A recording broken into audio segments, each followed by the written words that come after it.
So good evening, everyone. I think most of you are winding down on your dinner, and I wanted to open the mic, as it were, to a number of you who have expressed interest in adding your own personal comments to less. And so I think I have an active list. If you think you haven't talked to me but you would like to comment, I'll be wandering around through all of this, so just flag me down and I'll add you to the list. And for those of you who are on the list, what I'll do is I'll just I have a sequence in mind, or I will have a sequence in mind, and I'll come tap on your shoulder during the previous person, so you know you're up next. Okay, great. And Bob Land will kick things off.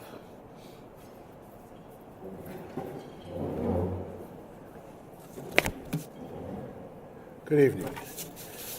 So in the fall of 1969, a special group of more than a dozen new graduate students came to Cornell to commence PhD study in operations research.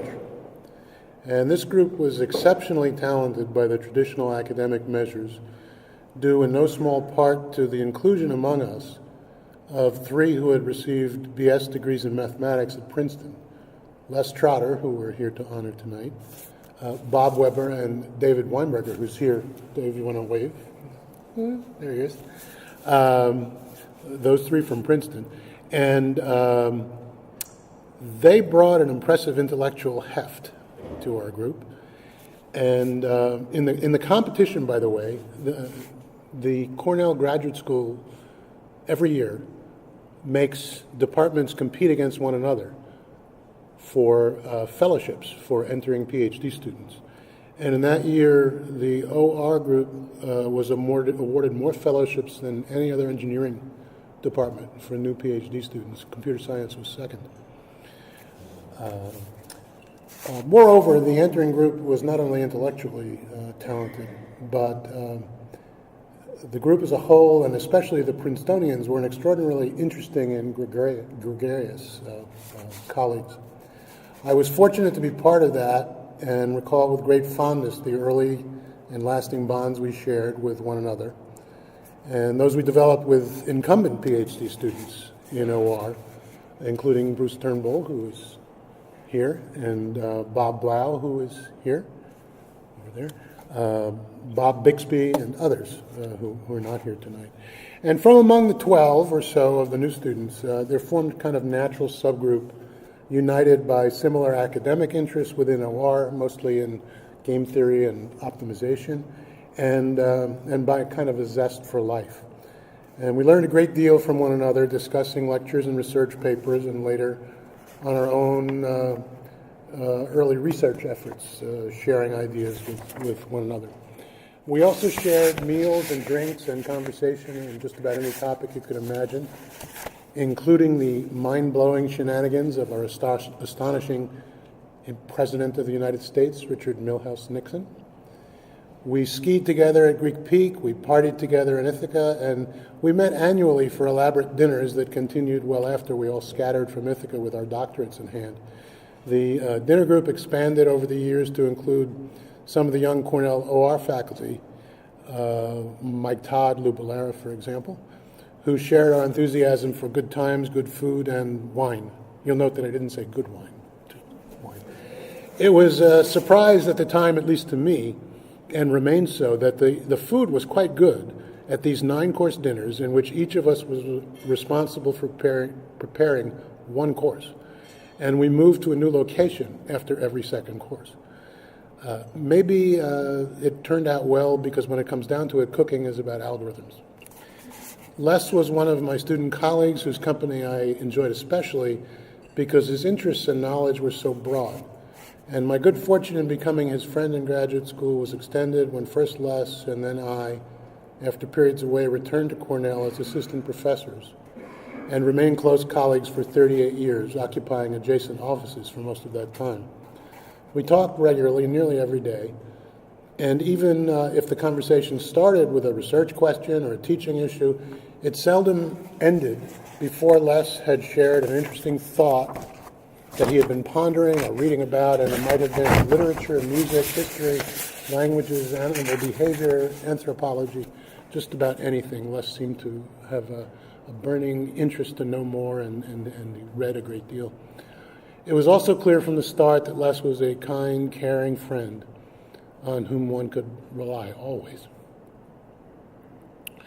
Usually that meant good cheer and conversation, but occasionally it was well beyond that when, for example, he and his 2 dogs came to lift my spirits after my late wife's miscarriage, or when I had foolishly traveled to a math programming symposium in Bonn while ill with what turned out to be a ruptured appendix, and Les navigated me through hospital visits in Bonn and urgent travel rearrangements to get me home.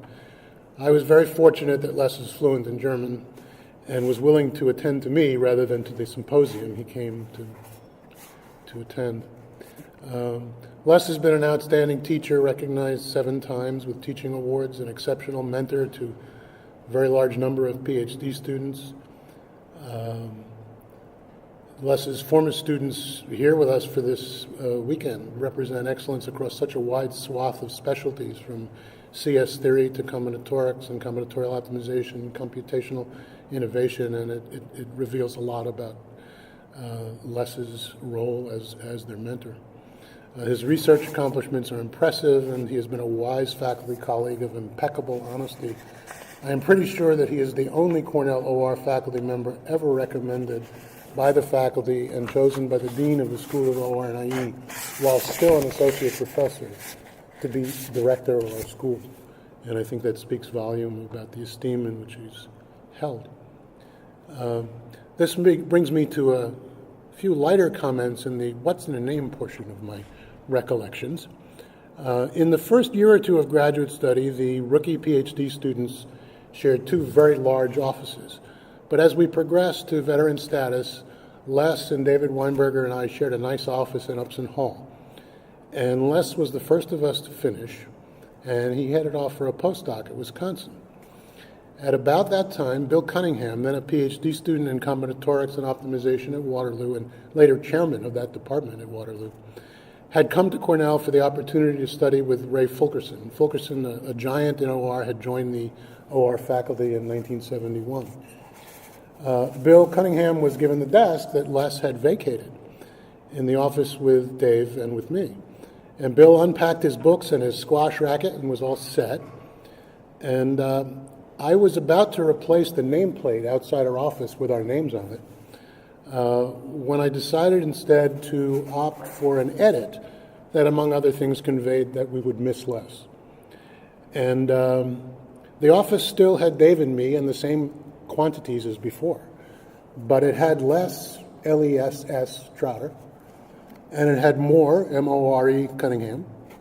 So I edited the nameplates so that there was one more S in Les Trotter, and instead of writing Bill Cunningham underneath, I wrote more Cunningham. A couple of days later, a young new faculty member who had a very sort of military manner and a stentorian voice knocked on our open door, looked at Bill Cunningham and said, "More? Could I borrow your squash racket?" And Bill, Dave, and I painfully suppressed our laughter until the faculty member had turned the corner. Cunningham, upon returning to Cornell a couple of years ago to give a colloquium, related this event as one of the highlights of his time at Cornell.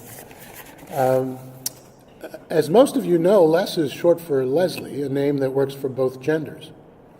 And there has always been a great deal of interaction between some of the faculty in OR and some of the faculty in CS at Cornell. And in the 1990s, the interactions between the optimization faculty in OR and the numerical analysts and theory faculty in CS involved a joint project and grants to support it.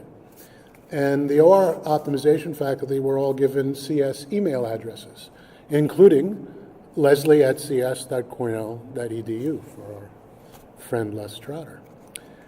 It turns out that at that time there was a female PhD student in CS with the first name Leslie. And there was another CS PhD student who was quite enamored with her, but he couldn't summon the courage to tell her face to face. So he spilled his passion in a lengthy email to leslie@cs.cornell.edu. Les has always had excellent judgment, and it did not fail him in this case. He was, I am absolutely certain, very wise in waiting for the truly lovely Janine, rather than accepting the affections of his suitor in computer science. A couple of other noteworthy characteristics of Les Trotter. One, he has absolutely impeccable handwriting. And he does it effortlessly. Whether on a pad with a pen or a pencil, or writ large on a blackboard with chalk, it is beautiful to behold. He also keeps his office neater than any I have ever seen. The books are all on the shelves in alphabetical order by author. His desktop is a vast open space unoccupied by so much as a slip of paper. This created a conundrum for me on an occasion when I borrowed one of Les's books.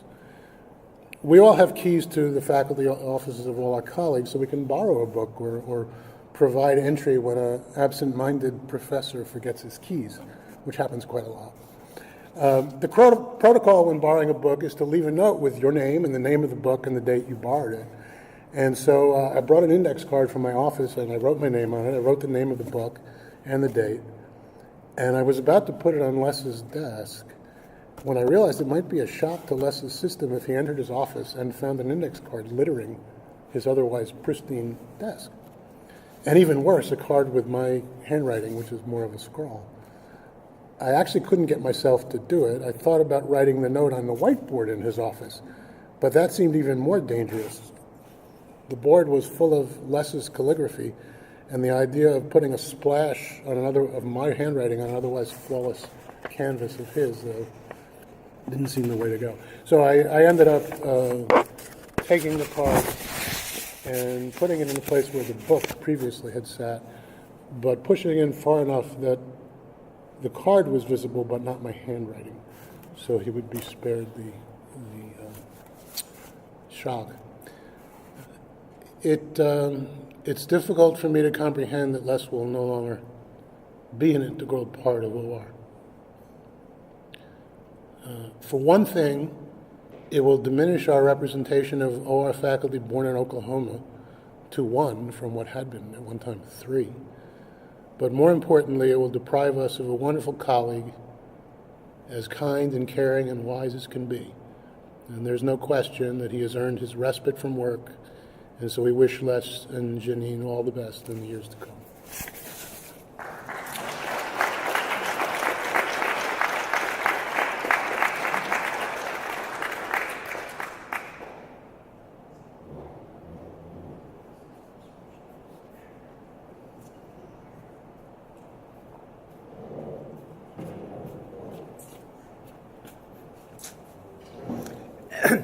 This is a Japanese style, and to start my speech. My name is Mr. Oyama. 1973, that was the year I did come to Ithaca for the first time. And that was my first visit to the United States also.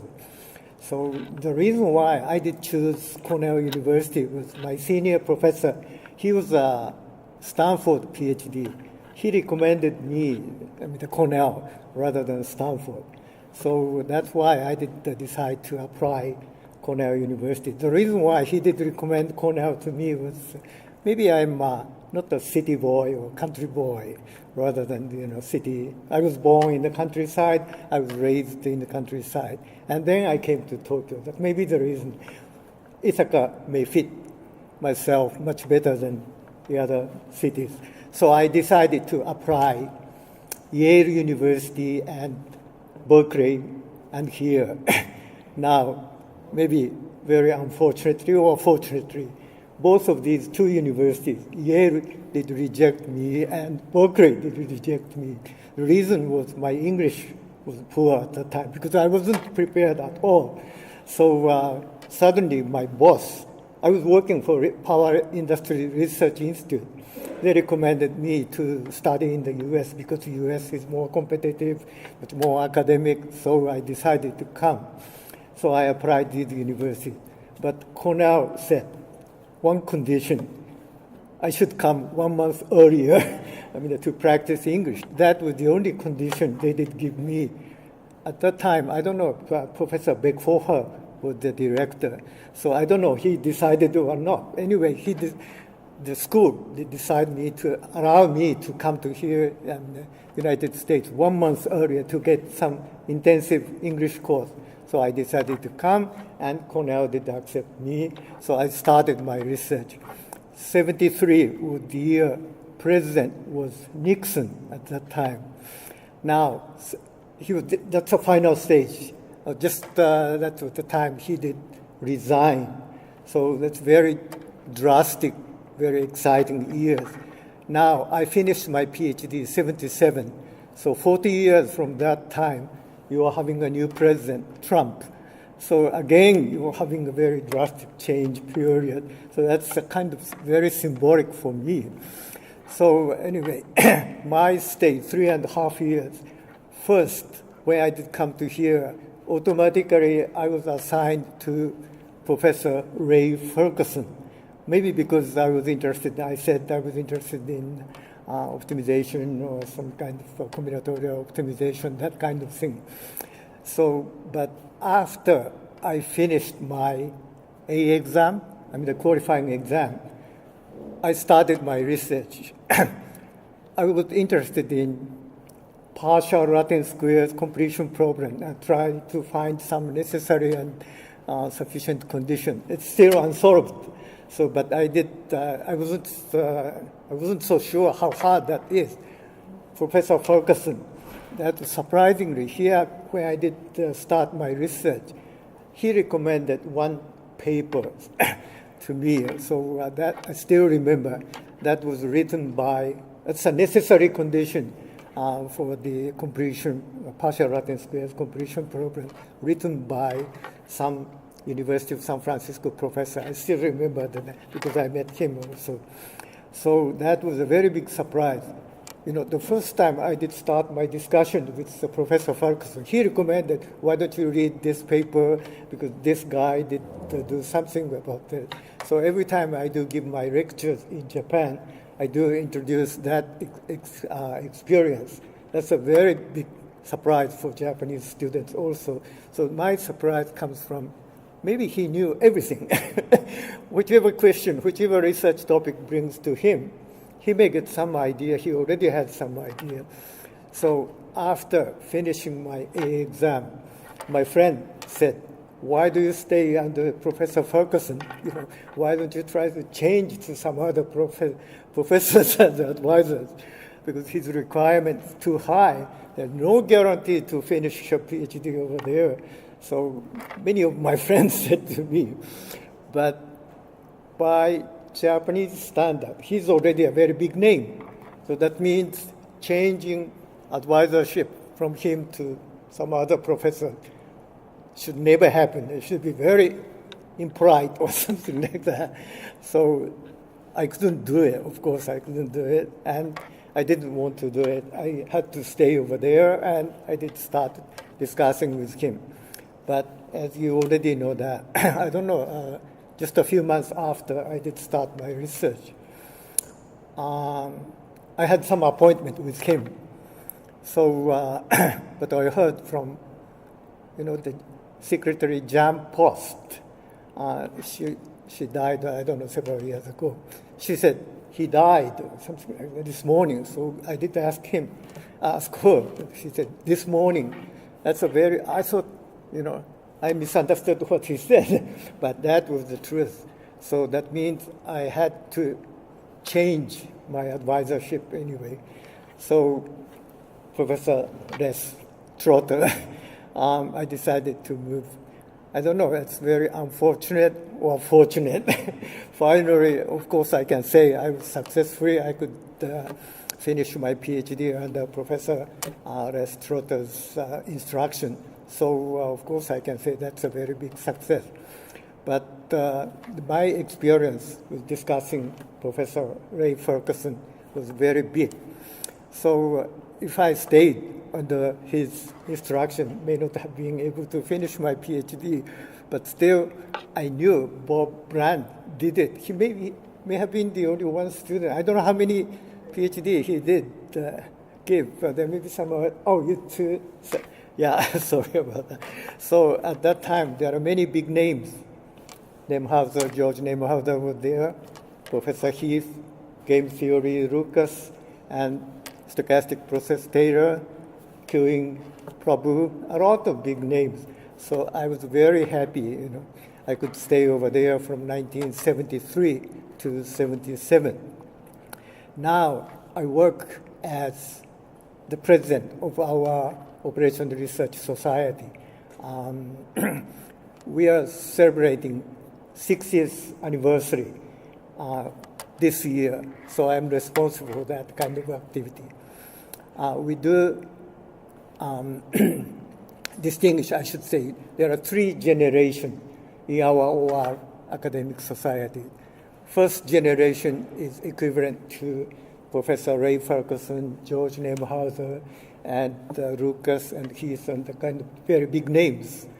And myself, our age, I'm already over 70, but our age should be the second generation in our country.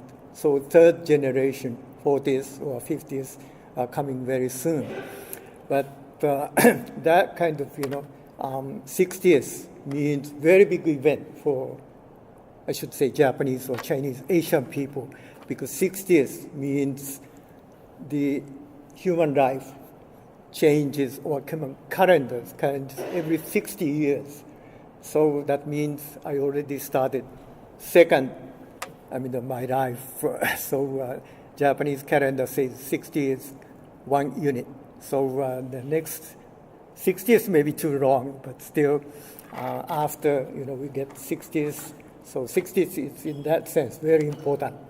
Now, 10 years ago, I was also responsible for our Japanese OR Society's celebration.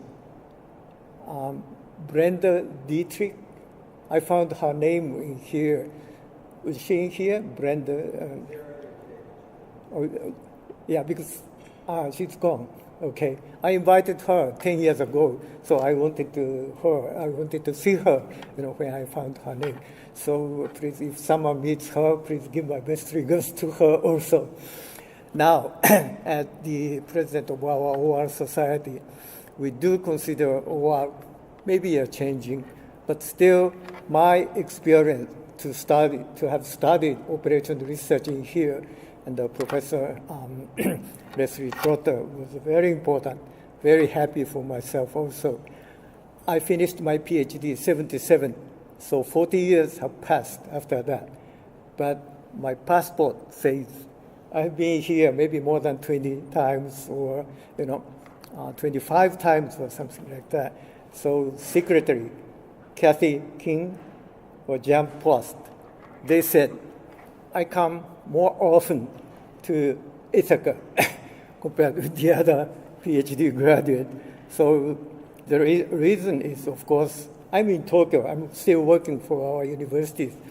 But every time I do come to Ithaca, I feel very comfortable. I feel very happy. I feel very relaxed in here. So that means Ithaca is very important for my maybe life also. So my experience in Ithaca is very important in my life. So probably the last word I want to say here is thank you very much, Ithaca, New York. Thank you very much, Cornell Universities. And thank you very much, School of Operation Research. And thank you very much, Professor Les Trotter. Thank you.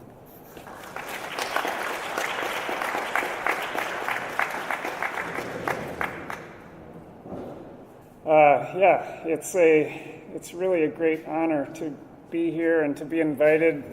I was very happy that David invited me up here to say a few words about my time at Cornell and about Les. And I've been thinking back. I can't believe it's been as long as it has. It's 25 years now, 20 some years. And Les still looks exactly the same as he did, I think, when I was here. yeah, it's kind of amazing that I'm standing here.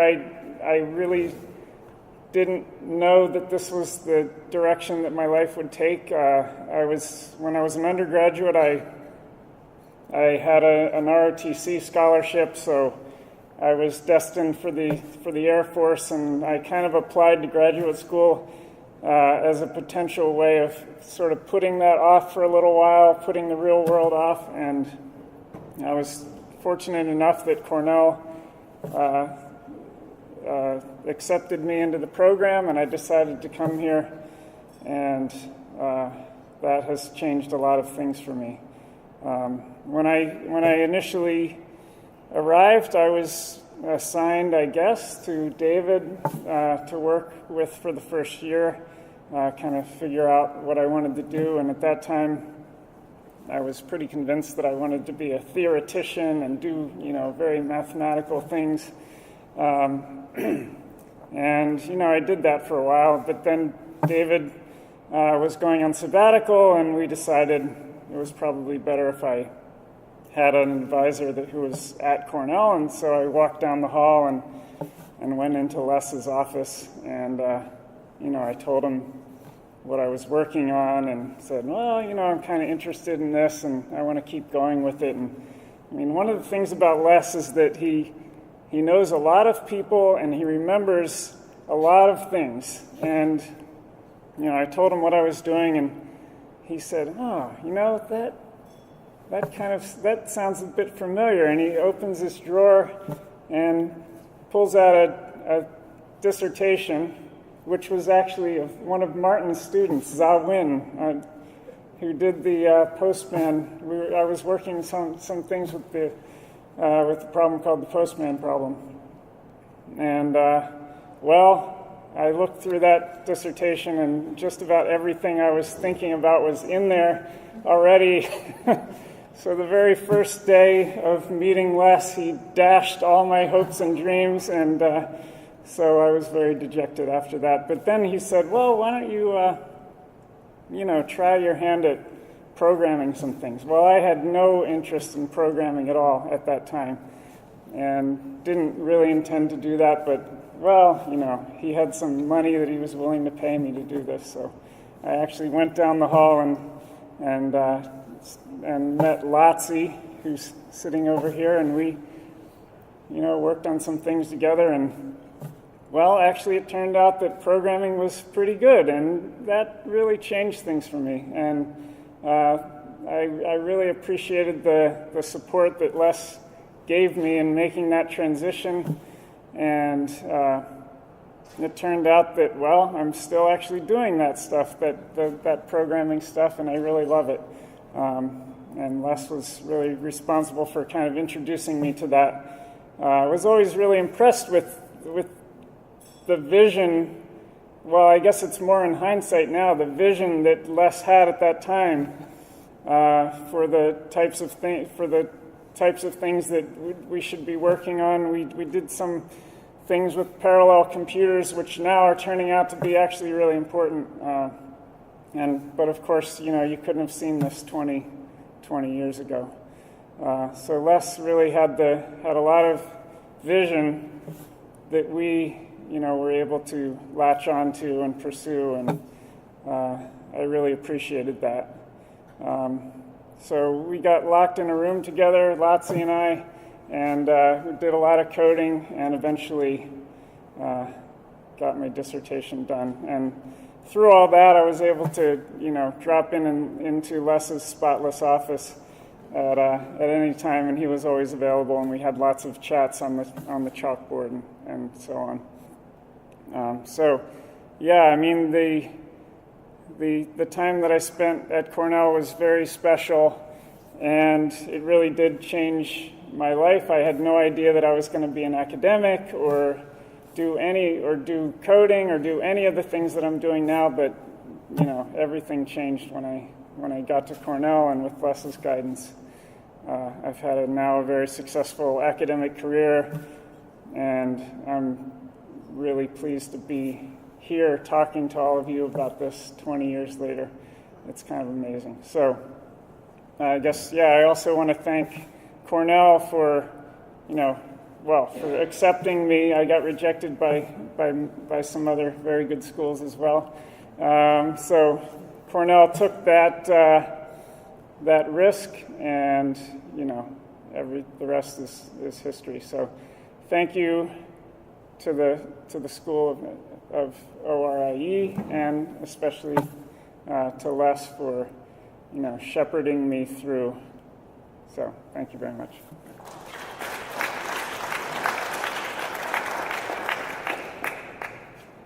Good evening. My name is Odille Marcotte, and I was a student at Cornell University from 78 to 82.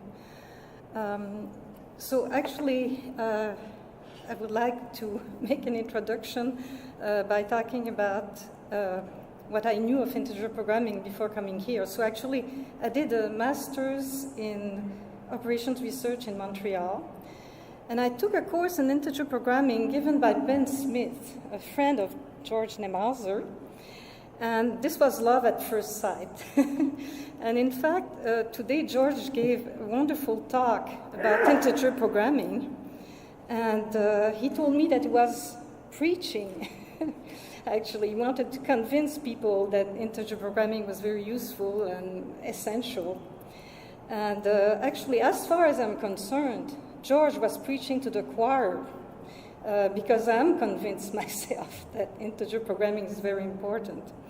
So I chose Cornell because it had a very good group in combinatorial optimization and integer programming, and I'm very grateful that Cornell accepted me as a student. And I must say that this is the best professional decision, or rather the best decision of a professional nature that I ever took. So I would like to express my thanks to everybody about this. And there was another love almost at first sight when I took a course by Les, and he introduced me to integer programming problems that have the rounding property. As I said, I was really smitten, I guess you say that in English, and I'm still very interested in those problems, and I suspect that I will be working on them even in my own retirement. And many people have spoken about the fact that Les is a wonderful teacher, a wonderful mentor, and I would like to thank Les in particular for reassuring me. In fact, I remember that at the end of my stay here, I was thinking of applying for certain jobs, and we're talking about some universities, and I didn't think that I could apply to certain of those universities because they were, in a sense, too good for me, but actually he encouraged me, and I'm also very grateful for that. So I spent 4 wonderful years at Cornell. I'm very grateful to be here, and thank you very much, Les.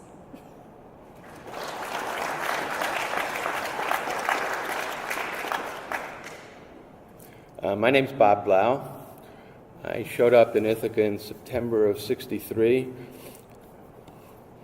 I left in August of '72. I came back in '74 and stayed in Bob Bland's living room and destroyed it. Stayed in Les Strata's living room and destroyed it.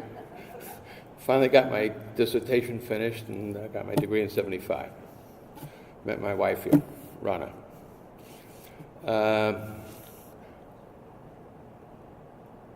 have so many friends from Cornell. I have so many friends here. And Les, of course, is one of the special people. Les, you got 615 yet? 615. Because Les always had some incredible analysis of numbers. He'd tell me about perfect numbers. He'd tell me about everything under the sun. I wanted to make some reference to something that Bob Bland had said.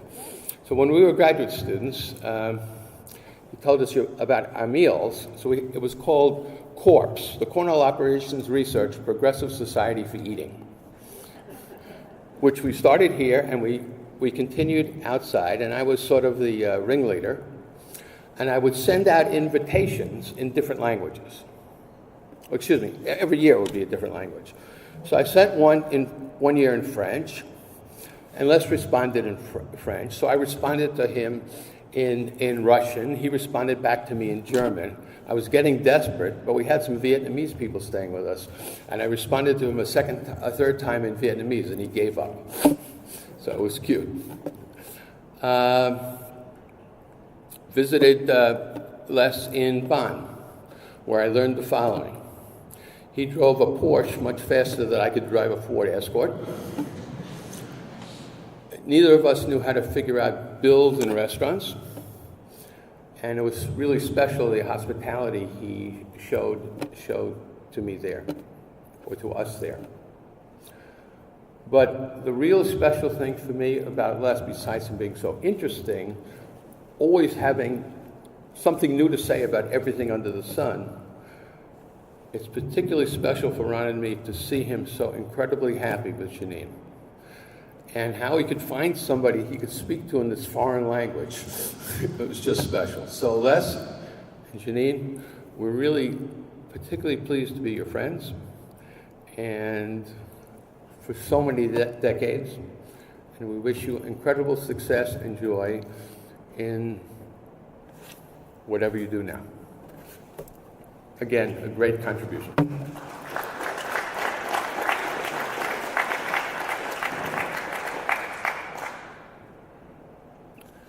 So hi, my name is Billera. In some ways, for some people, I'm probably your worst nightmare. I was here when you got here, I was here when you left, and then you come back to visit and I'm still here. And that won't be true in a year from now, but in any case, at the moment I'm still on the faculty. And it's interesting that Les, I've obviously known Les the whole time he's been here, well, even longer. He was in the first combinatorics course I taught in the fall of '69. It was graph theory. It was probably the last time I taught that course. But in any case, I remember that. And there were a couple of people here who were in the first course I taught here, which was a year before. Bruce and Blau were in my game theory course in fall of '68. But in any case, I remember Les in the graph theory course. One of the things I taught, I remember there was a chapter on line graphs, and I was happy to hear in one of the talks today that he had done work on line graphs. In any case, my connection with Les actually preceded his coming here, though we didn't know it, and we only talked about it a couple of times, most recently yesterday. His last year at Princeton was my last year at Princeton. It was also my first year at Princeton, but I had a sort of a misguided attempt to be an experimental psychologist. It didn't work out. But in any case, we did share one thing. We both took Tucker's course on games and programs. He took it actually the year before I did. So in his senior year, he was taking a course from Bill Lucas, who was a colleague here later. But I was taking Tucker's course on games and programs, and that's what got me into game theory. That's where I first heard the word combinatorics, actually, and I assume also that's true for Les. When the dean this afternoon was talking about Les's administrative prowess, it made me remember one thing that happened. There was a period where I was thinking about moving to Rutgers, and I was down there, and it was a time when Les was the director. And Les had then, at that point, just recently lowered the teaching load in OR from 3 to 2 courses. And I remember one day I was talking to him on the phone, and he convinced me, he was trying to convince me to come back, and he convinced me that I would spend less time here teaching than I did there commuting from my office to the classroom, which was a 20-minute drive in heavy traffic across New Brunswick in each direction. So in the end, I did come back, but sometime before, actually the most important connection we had was a family connection. My kids, who are now in a couple of weeks both in their 50s, were little kids when I first knew Les, and they were. We visited them in Bonn in the first few days of 1979. It was terribly cold, and my car froze up. The rented car I had froze up, and we we had to take a tram back to Les's house. But my sons were really impressed with Les. So here was this cool guy. He spoke French, he spoke German, and he had a Porsche, right? And in fact, one of them, when I told him I was coming to this weekend, his only question was, "What's he driving now?" And what is he driving now? Anyway, I'm hoping that I want to congratulate him on his retirement, his great success at Cornell, and I hope he can spend some time in retirement finding an interesting car to drive. Thank you.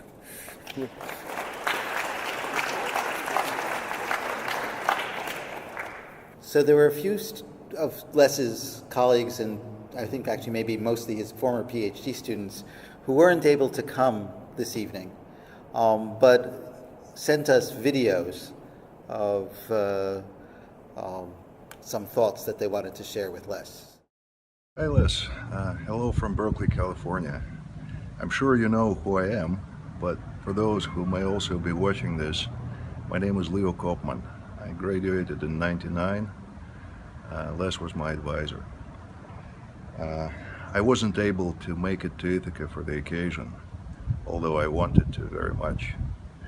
And I'd like to thank the ORIE department for the opportunity to present this recording.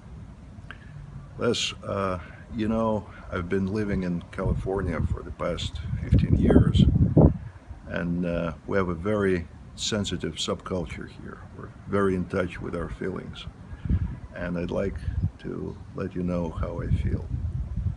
I feel deep and sincere gratitude for all your guidance during my time in Ithaca, for the enormous help and support afterwards when I especially needed it, for everything you have done. Thank you. I will always remember one thing you have said. You were teaching a graduate course in integer programming, and you finished proving a theorem and said, you know, if your heart does not start beating faster when you see this, you're in the wrong business. Well, it will soon be 20 years since I graduated. I'm still in the business of optimization. I know I'm in the right business. And to a great extent, thanks to you, from the bottom of my heart, thank you. Hi, Les and everyone. My name is Paulo Carvalho, for those who don't know me. And since I cannot be there in person to celebrate Les' life and career, I send my greetings from Brazil. I'd like to thank Les for all his guidance during the PhD, not only on research matters, but also I'd like to say that I learned a lot from him about how to be an advisor. So in a sense, my students are also indebted to Les. I hope that in the near future, I can be in the Ithaca area in person to say those things to Les. Les, I desire all my best to you and to everyone. Have a great party. Hi Les, greetings from Germany. Well, do you recognize me? It's me, Andreas Alpers from Munich. So I had longer hair when I was visiting you. That was maybe 10 years ago. So here, that was me. So things have changed, and I heard that you are retiring now. So I'm very sorry that I can't make it, but I hope you have a very nice celebration. I've still an unfinished paper with you here lying around on my desk, and hopefully I can finish that soon. I hope there will be some time that I can visit Ithaca again, and maybe we can also talk in the very near future again. I would love to hear what you are doing and what your plans will be. Well, for now, I would say have a very nice retirement and a very nice celebration. And also greetings from Peter Gritzmann here from the Technical University of Munich. And well, let's keep in touch. Bye-bye. So, my name's Bruce Turnbull, and I first met Les when he arrived at Cornell in 1969. Those were turbulent years at Cornell. Classes were cancelled for 2 semesters. They never finished. There was a lot of National Guard on the Woolworths parking lot, and there were people from the Students for Democratic Society pulling presidents off the stage in Barton Hall. But we had a good time with all this going on. We had a great cadre of grad students. You've already heard them. We called ourselves Corps because we liked eating. And I know that Marty and I provided dandelion salad for one. It didn't go down very well, so I think we were sort of expelled after that. And some of those, Bob Land has told you about some of these students that were there.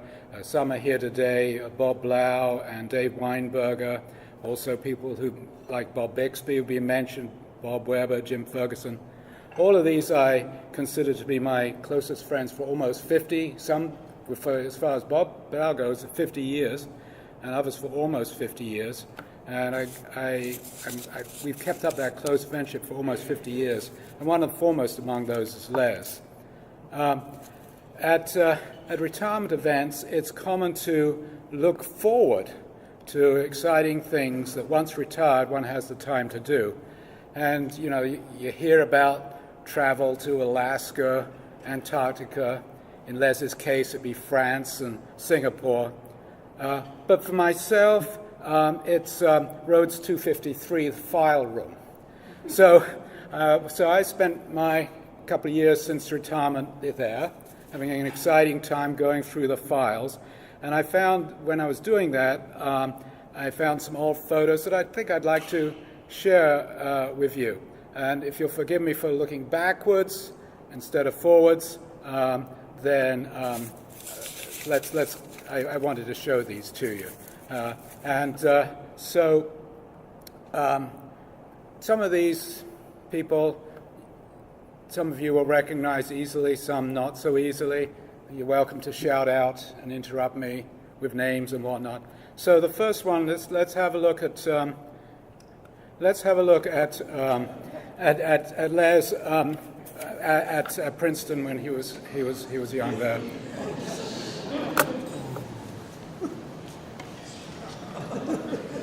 Okay, I think that's Donald Trump. Okay, let's go on.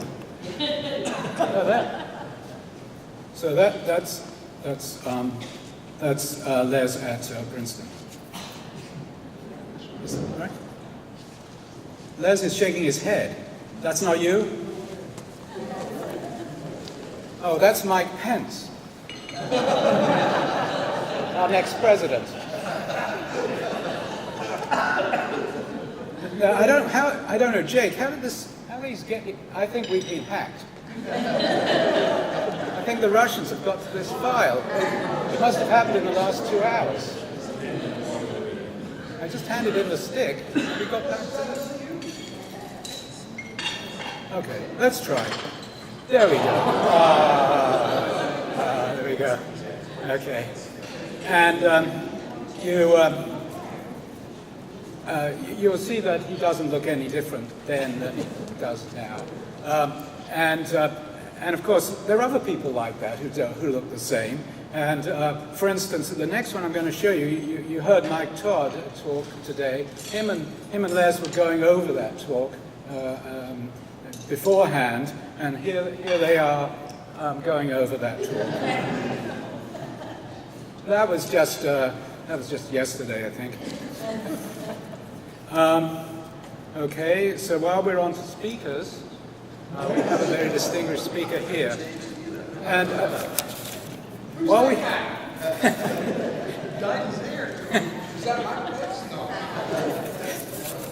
there's someone here admitting to that face. That's George. And I hope Les will excuse me if I just talk for a few minutes about George, because he played a big part of my life, and I didn't get a chance to express my gratitude during your recent 95th birthday celebration.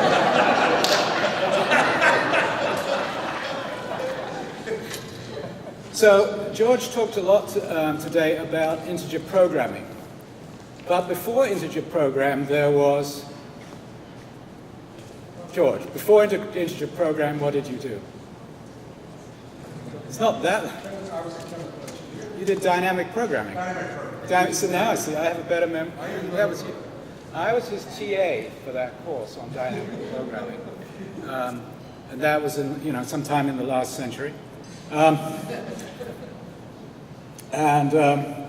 So in fact, I have used that dynamic program a lot, especially in the last 20 years. And he was talking about applications of integer programming, very practical ones. Well, I do very practical applications of dynamic program, mainly in the designing of clinical and analyzing clinical trials for the pharma and government institutions. And in fact, so much so that this has kept me gainfully employed in the last 2 years since I retired, and in fact, this has kept me occupied, and it has also kept me and my wife Marty out of the poorhouse. So I have to thank George for that. Bruce, can I add over a period of at least 10 years, you probably played 100 tennis matches together. Well, I wasn't going to mention that. But unfortunately, the practice I got with George did not promote me to being a professional, so that I could. So I had to use dynamic programming to earn our living in our retirement. I couldn't earn it as a tennis pro. By the way, Ray Fulkerson was also a good tennis player. Okay, so we'll go on. So back to Les. Sorry, Les, for taking a diversion. Seeing George, I just had to do that. Okay, so Bob Beckhofer has been mentioned several times. So that was one of the photos I got. Who's that? Lionel Weiss. He was the first one who lectured by having a chalk in his right hand and an eraser in his left hand. I think that Mike must have just copied him, right?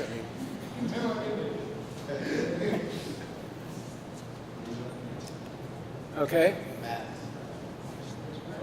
Where is Max? Does he recognize himself? So that's not a microwave. I think that's a computer. Is that? It's a punch card reader. Okay.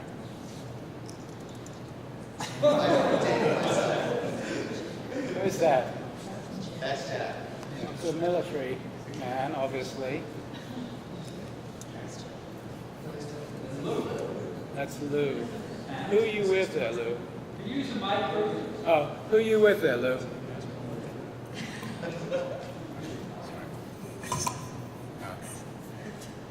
So that's Lou with an unknown person.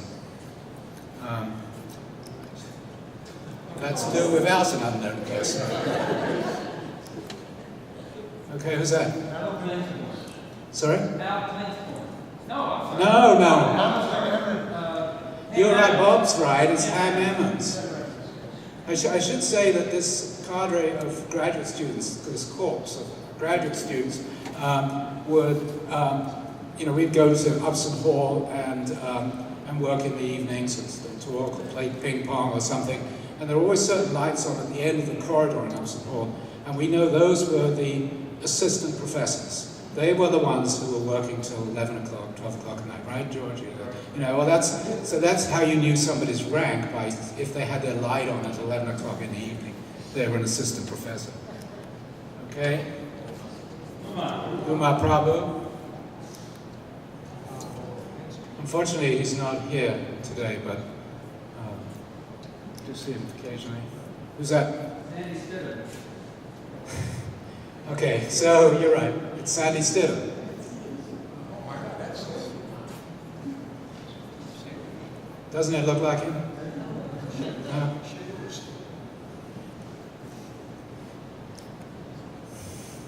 Howard Taylor. Yeah, Howard Taylor. Yeah.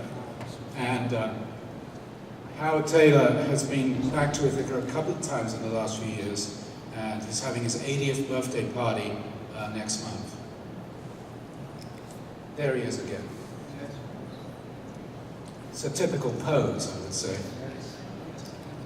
Who's that?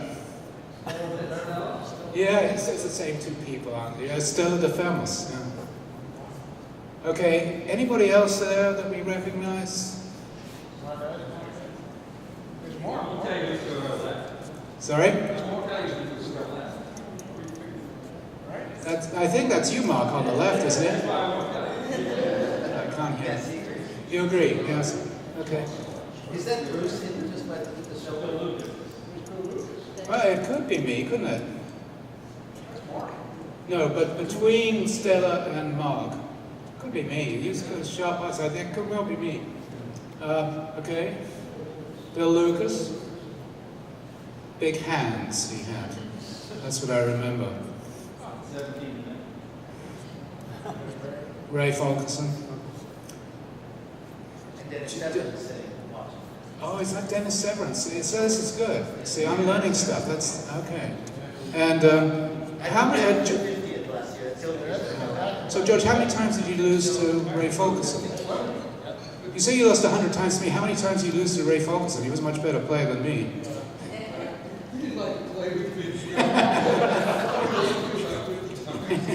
You asked him to play 50 times, and since he refused to play, I think you can choose those, chalk those up as wins.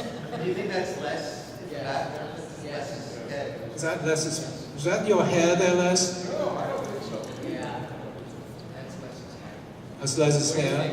Dennis Severance was not come to a talk by Ray. That was posed.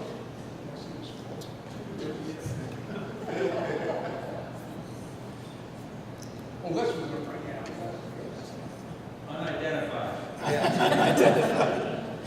He was the only faculty member who wore a tie, right? You know.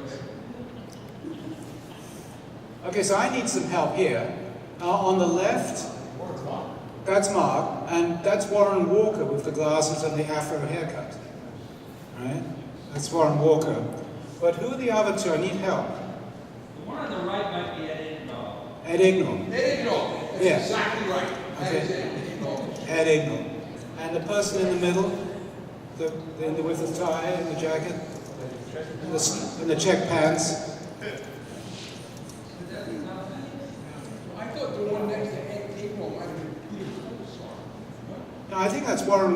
But Bob, don't you think that's Warren Walker? It's definitely Ed Ignall. On the right is Ed Ignall, then Warren Walker, then the question mark. Who's the question mark? I don't know. So another mystery person. Howard Morgan, yeah. And now you can see people in the background. I think, is that Mark Brown on the right there? Yeah, you're right. And is it Ham Emmons with the beard in the back? That's right. Exactly. And how about the girl? Is that Ellen Chernowski? Yeah. Could it be Ellen? Yes. Now, to many of you, these people don't mean... Well, actually, most of you were here in the last century, so, you know...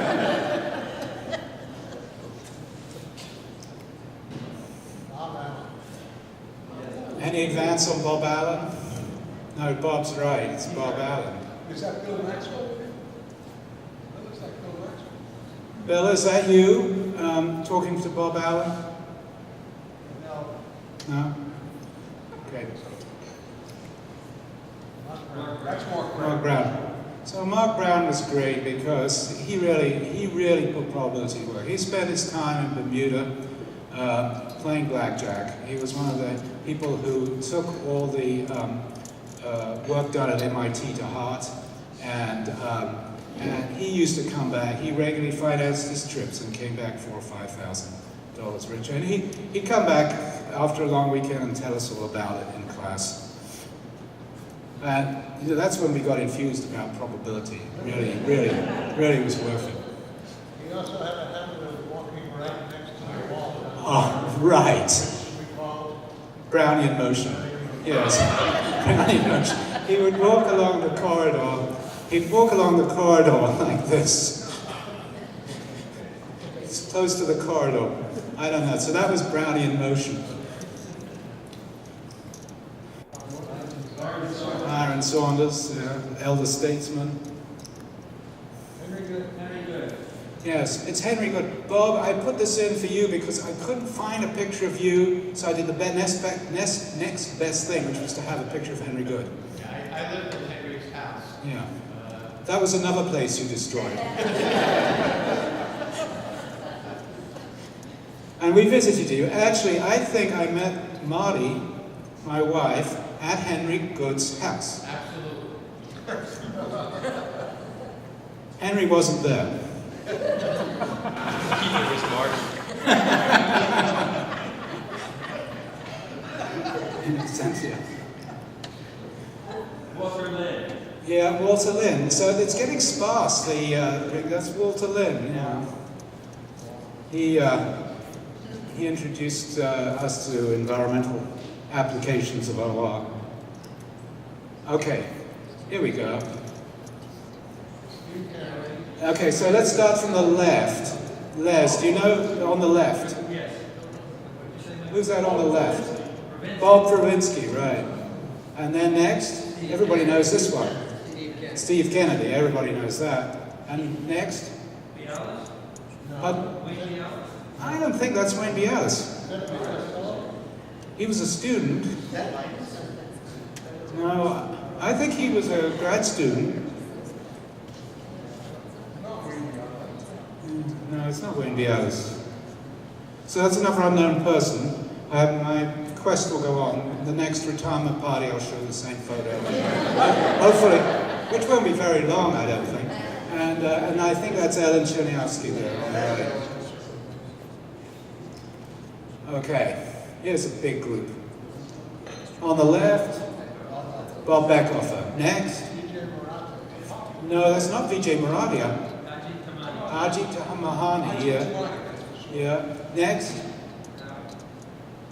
I think that's Carl Dygert. And who is the next person? Fourth from the left. I'm not sure who that is. I recognize the face, but I can't put a name to it. That could be Wayne. Ed Prue. We're relying on you, George, here. I can recognize who you were, John Mitchell. That's not John Mitchell. It's not John Mitchell. Oh, which? No, on the right? Yeah. I don't think so. That's Tom Sanders. That's Tom Sandner.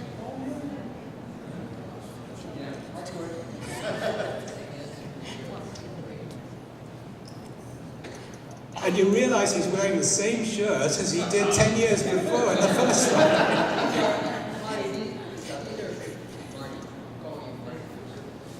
George was never that young. Okay, now there's a handsome guy on the right. Who's on the left? Jim Jim Ferguson, yeah. That was... Pardon? No, tell us. Can you read us a letter from Jim? What does he say in these letters? Jim's become very religious. Uh-huh. Oh, I see.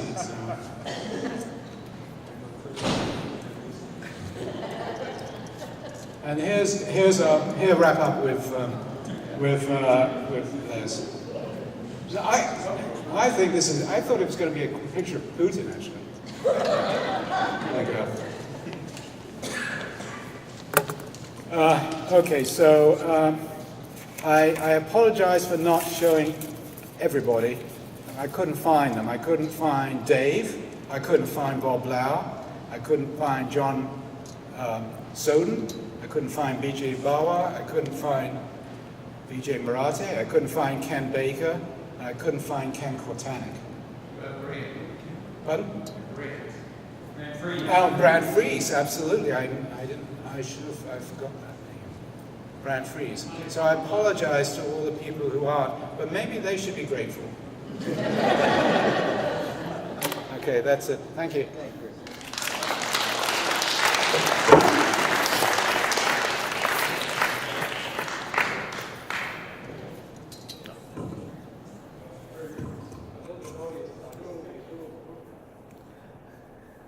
So I want to add my own final comments,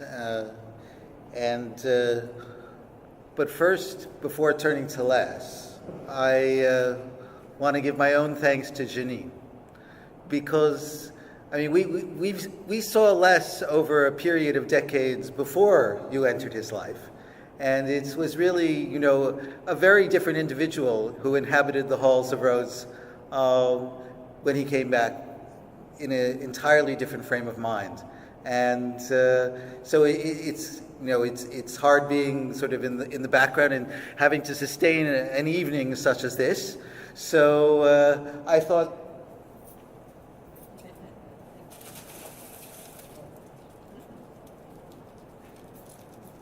the very least we could do is send you home with something that you can plant and tender to, as well as you've cared for Les over the years.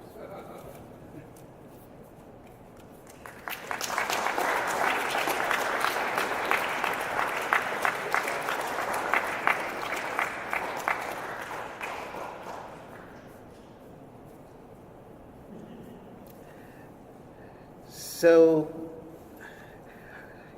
we typically try to give some present for the retiree, and if at all possible, we try to make it a bit more personal. And I've been here now for more years than I care to admit. Ted made it clear it's at least 20-something or other, so it's going on 28 years. And of course, there were all these talks about these joint grants that was OR and CS, and this was really just all happening at the time that I arrived, and sort of being welcomed into the optimization group was a really important step for me arriving here. But over the years, as I think about my conversations with Les, they've been less about math and OR, and actually more about music. That Les and I share a love of a range of serious music, and I was thinking that in sort of getting Les something, it would be good if I could somehow build on that angle. And so I did a little investigating, and I understand that among the things that you intend to have part of your next stage of education in your retirement is there's an iPhone that you're planning to learn how to use. And there was a discussion of apps. So I want you to have one app on this, because you'll see why. That there's a service. So people who know me know that I have a kind of modest CD collection. And little by little, I've been trying to put it in a digitized way rather than on discs on my laptop and on everything. But then I found out that this is more or less useless, because there actually is a service which has done this for us. So like Martin talked about Dale Koenig earlier, which in addition to being the Goethe's poem, has been set to music by many composers, but the most famous, of course, is that of Schubert. So to give you a sense of this service that I just checked this afternoon, this service has performances of 29 different singers performing a Koenig, and that, of course, doesn't count multiple performing. There were 8 by Dietrich Fischer-Dieskau, and so as a startup for the present, this is a certificate, which actually there is an online version for so-called classicalarchive.com. and you will be able to get this, and I'll teach you how to be able to access this incredible wealth of classical music that's there. But it's one thing to have the phone, and another thing to have access. So, in addition, and if you could come on, because you're not going to be done. So this is some extra equipment to actually realize, and actually to realize hearing the music, both through your ordinary stereo at home, but also adding a speaker anywhere in the house that your Wi-Fi reaches. So this is to change your musical life in retirement. And you will get lost in the amazing selection that there is. It was not idle that I have to help get you set up and get you going so that you can do it. But now we need to grab a licensed champagne glass and wine.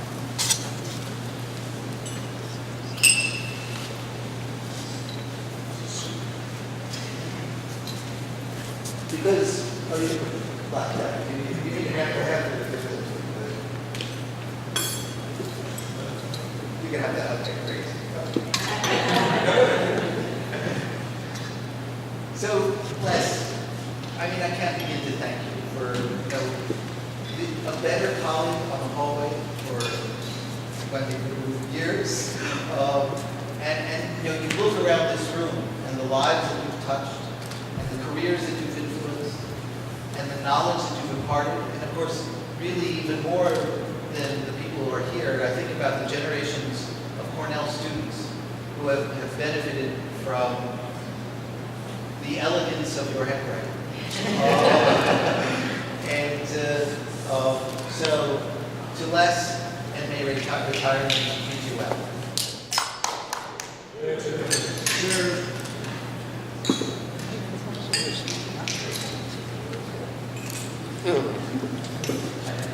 So, if you'd like to see you're also not obliged.